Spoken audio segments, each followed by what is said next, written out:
Olha, gente, em alguns casos a medicação é fundamental num processo de mudança corporal, como por exemplo a perda de peso. Às vezes isso é realmente muito importante, só que só pode ser feito com recomendação médica, com orientação do especialista. Não adianta, é perigoso, você coloca a sua saúde em risco. Então procure sempre um médico nesse tipo de situação. Nada de ir no palpite do seu colega de trabalho, do seu vizinho, olha, tomei um negócio fantástico.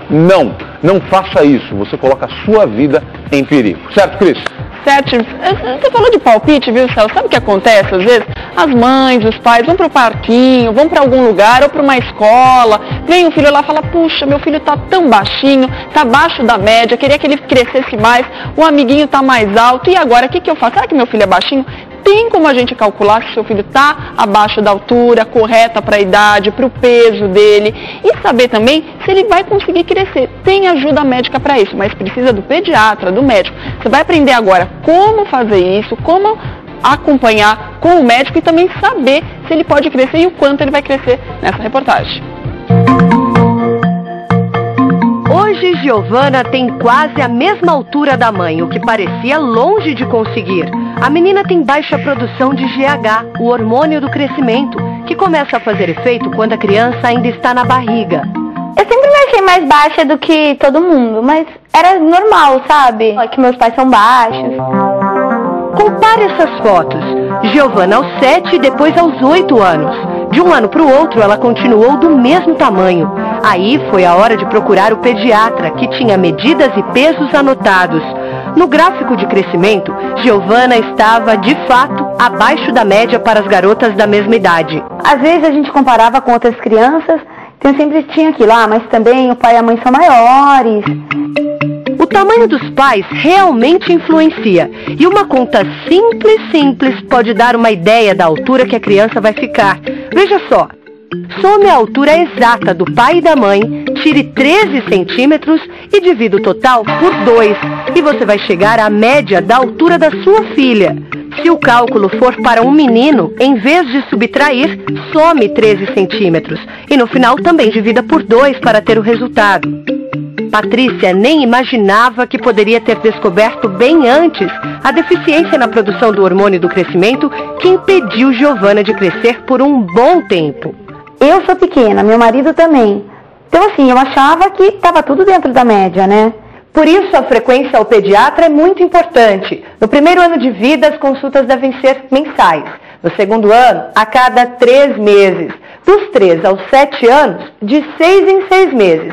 E dos 7 até a puberdade, todos os anos. Porque só o médico pode fazer uma avaliação das medidas e do crescimento. E não é só a fita métrica ou a balança que definem a necessidade de um tratamento. Primeiro é preciso fazer uma bateria de exames para descartar outras doenças que também prejudicam o desenvolvimento. O pediatra geralmente faz uma avaliação geral e quando essa avaliação geral não detecta nenhum tipo de problema, aí é que é a hora que a gente investiga a produção de hormônio de crescimento.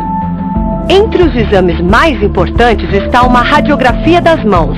O raio-x mostra a idade óssea e, por consequência, quanto tempo ainda existe para reverter o quadro. Quem define o tempo que a criança tem para crescer é o osso. A gente avalia tanto os ossos do punho quanto os ossos da palma da mão e dos dedos. Isso aqui a gente compara com um atlas e esse atlas diz pra gente, olha, esta idade óssea é compatível com uma menina de 10 anos. Tudo começa assim. A hipófise fica bem atrás do céu da boca e é responsável pela produção de vários hormônios, inclusive o GH. Esta glândula, considerada mestra do organismo, libera o GH para toda a corrente sanguínea e os efeitos alcançam todos os órgãos e principalmente os ossos. Até 1 ano de idade, a criança cresce em média 25 centímetros. Do primeiro até o segundo ano são cerca de 12. Depois, o crescimento diminui um pouco e acelera perto da puberdade.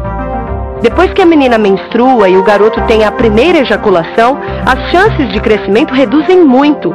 Por isso, o tratamento deve ser feito antes da adolescência.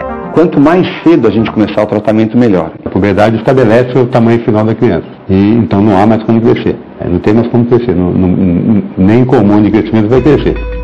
Aos 14 anos, depois de 1 ano e meio de tratamento, Giovana volta ao pediatra para receber um novo gráfico.